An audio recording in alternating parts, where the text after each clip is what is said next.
Question: what do children around a campfire, goths chain smoking at the cemetery, and yours truly all have in common? Well, besides maybe the lack of vitamin D. We all love a good, scary story. In my opinion, horror is one of the most thought-provoking and entertaining genres of fiction ever to exist in media. There is no feeling in this world quite like the sense of dread bubbling up in your stomach as you sit on the edge of your seat, waiting for some horrifying reveal. Yeah, this is the episode where everybody finds out I'm a little fucked up.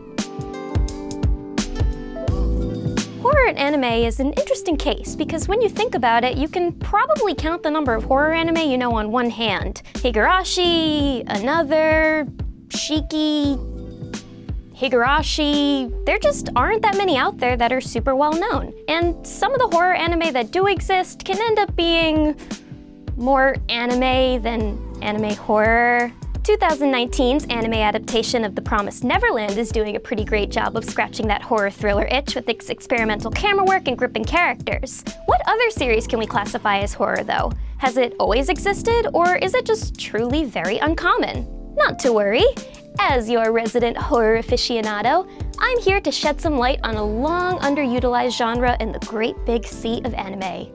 To the archives. Although horror is one of anime's more obscure genres, horror and Japan actually have a very interesting relationship that dates way, way back before anime. The first things that come to mind when I say Japanese horror are probably images of girls with long black hair and white dresses telling you that you're going to die in 7 days, aka my heroes.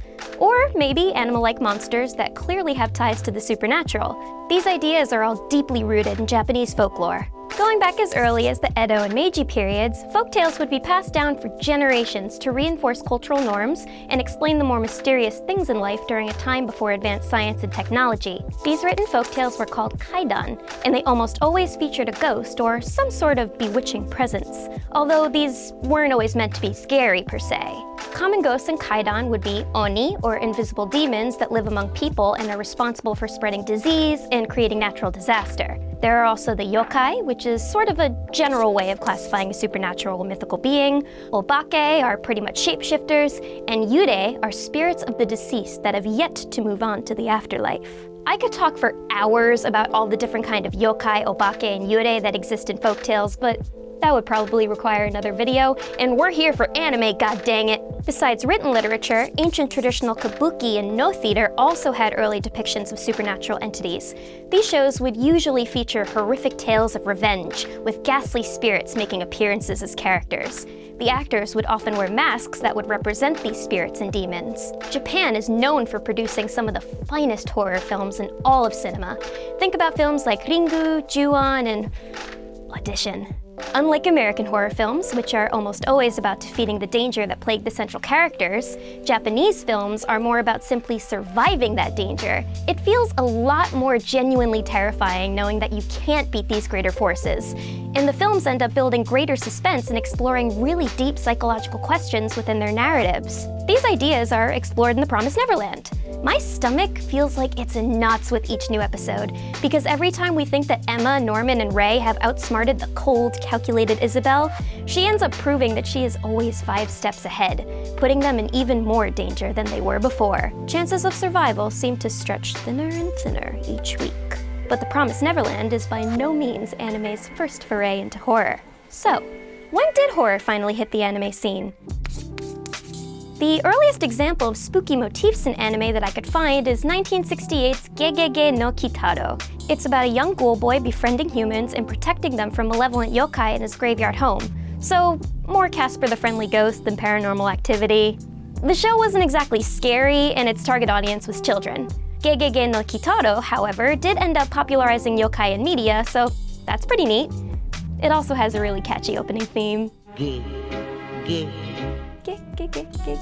It wouldn't be until 1972 that anime audiences would get horror that felt a bit more adult, with the original Devilman developed by Toei Animation. The series was complete with profanities, violence, and lots of gore.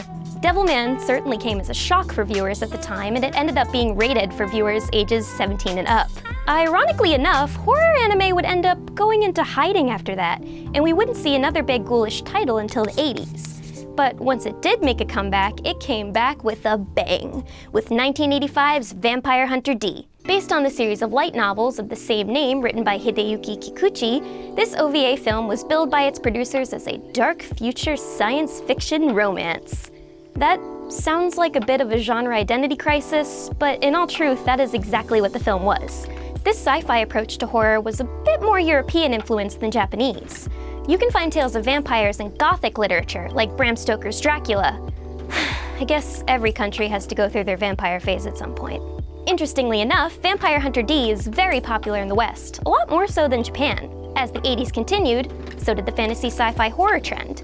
This makes sense as science fiction pretty much dominated the anime scene during that time period. We would see a lot more racy and post-apocalyptic shows and OVAs about vampires, demons, and creatures creating carnage. To name a few, there's 1987's Wicked City, Urotsuki Doji, The Legend of the Overfiend, and 1988's Vampire Princess Mew OVA. There were also several animated adaptations of Go Nagai's work. He would become a bit of an 80s horror staple with Devilman the Birth and the highly controversial Violence Jack, featuring gore, necrophilia, and cannibalism. Fair warning, some of these titles that I named might not be for those with weak stomachs or for people who have undergone certain types of trauma, so definitely read the content warnings beforehand. The real 80s star that I want to shine a light on, well, besides Prince, is the legendary 1988 cyberpunk classic Katsuhiro Otomo's Akira. Yes, I know that Akira is not considered a horror film, it's a post-apocalyptic action film, but listen, this film has some seriously skin-crawling horror elements in its visual style that simply cannot be ignored. You can't tell me that you weren't at least a little traumatized by that scene where Tetsuo hallucinates those toys coming to life. And then there's all that body horror. So much body horror. The sheer surrealness of this film makes it feel more like a deep psychological study than your average action flick, and its influence famously extends far beyond just science fiction. Moving on to everyone's favorite stylized decade, the 90s, not much changed in terms of anime's horror style. 1994's Geno Cyber and Apocalypse Zero continue the ultra-violent, action-oriented, gut-spilling trend. There was also the original 1997 classic dark fantasy Berserk, which enchanted audiences with its gruesome story and visuals, despite making a lot of questionable changes from the manga. The main character's name is Guts, which should be very telling. My personal favorite piece of horror to come from the 90s is, without a doubt, legendary director Satoshi Kon's directorial debut film, Perfect Blue. This psychological thriller has probably been covered to death by now, but for good reason. It wasn't a post-apocalyptic entrails exploding spectacle, but instead a critique of idol culture and the seedy underbelly of the entertainment industry. Watching the heroine, Mima Kirigo, slowly descend into madness as she deals with stalkers, creepy industry skeeves, and her own shifting perception of reality left a huge impact on me, and I know that I'm not alone on that. Kon, may he rest in peace, continued to create excellent psychological works like Paranoia Agent and Paprika, and his influence clearly shows in many of today's non-Japanese psychothrillers. Just look to American director Darren Aronofsky's filmography, specifically Requiem for a Dream and Black Swan, and you'll see shot-for-shot remakes of scenes from Perfect Blue, as well as similar central themes. The last 90s horror anime that I want to mention is 1999's Pet Shop of Horrors, which, despite extensive research, doesn't have any connection to popular musical Little Shop of Horrors. Similar to Little Shop, however, Pet Shop of Horrors was very popular with its quirky characters and downright bizarre standalone stories. It also takes place in Chinatown, Los Angeles for some reason.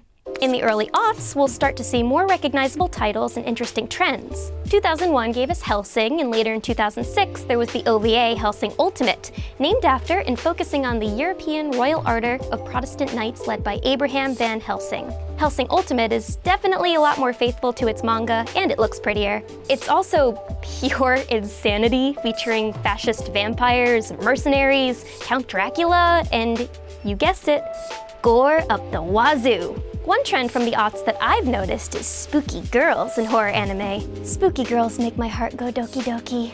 We've got Rumiko Takahashi's Mermaid Forest in 2003 about the effects of eating mermaid flesh, Elfen Lied in 2004 about a young mutant girl who takes bloody revenge on her abusers, Hell Girl in 2005 about a grim reaper girl that drags naughty souls into the pits of the underworld, and Higurashi no Naku Koro ni in 2006 about the mysterious countryside village of Hinamizawa and all of its eccentric lady inhabitants.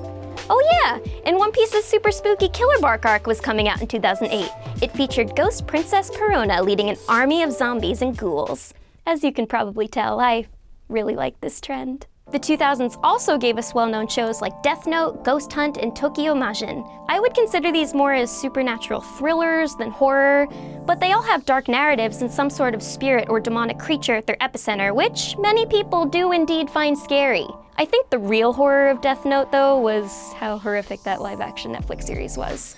If you want to watch something that is actually unsettling and has one of the Wolf brothers in it, then let me direct you towards 2018's Hereditary. The last show I want to mention from the aughts is Toei Animation's gorgeous, highly stylized Mononoke from 2007. Not to be confused with Studio Ghibli's Princess Mononoke, this series is a spin-off of the anthology series Ayakashi Samurai Horror Tales from 2006. Mononoke translates to a vengeful or deceased spirit that would possess individuals to cause suffering, and they often appeared in old Japanese folklore from the Heian and Edo periods. The animated series follows a nameless protagonist as he fights and fends off different spirits that bind themselves to negative emotions. It actually makes me think of Grimdark Magical Girl series, Puella Magi Madoka Magica in a way, as the witches the girls fought in that show were also tied with negative emotion. And the show did have a more abstract style like Mononoke. As we reach the present day, a lot of great and not so great horror and thriller titles have hit the scene. 2010 gave us Shiki, about vampire-esque creatures stirring it up in a small Japanese village. 2012 had the series Another, involving a mysterious girl with an eye patch and a curse killing off high school students in gruesome ways. You know, the umbrella scene. 2014 had Tokyo Ghoul, about college student Ken Kaneki undergoing an operation that turns him into a half-ghoul and facing all of the unsavory repercussions that come with it. Parasite the Maxim is an excellent series from 2014 that returns to its 80s Cronenberg-esque sci-fi horror roots. Fans of body horror will definitely enjoy this one. We also got Dead Man Wonderland, Corpse Party, Danganronpa, the Junji Ito collection, a lot in this decade. I should probably also include High School of the Dead because, fan service, I guess. Just lots and lots of boobs. For a show that's surprisingly light on fan service, there's Zombieland Saga, which came out in 2018. Remember how I said some horror anime is more anime than horror? Yeah, this is one of those. It's a bizarre mashup of the spooky girls that dominated horror anime in the early aughts and idol anime, which, let's be honest, will never not be popular. The show even has an episode where the girls play at a hot spring resort in hopes of getting a contract with a pharmaceutical company. Partnering with Big Pharma. That's the true horror of Zombieland Saga. Now, I can't talk about Japanese horror without mentioning the god of horror himself, Junji Ito. For those of you who don't know who Junji Ito is, well, 1, he's an idol of mine, and 2, he's a Japanese horror mangaka responsible for creating some of the most beautiful, detailed, and downright bone-chilling manga to date. The anime collection, in my opinion, doesn't capture nearly as much of the psychological terror as the source material.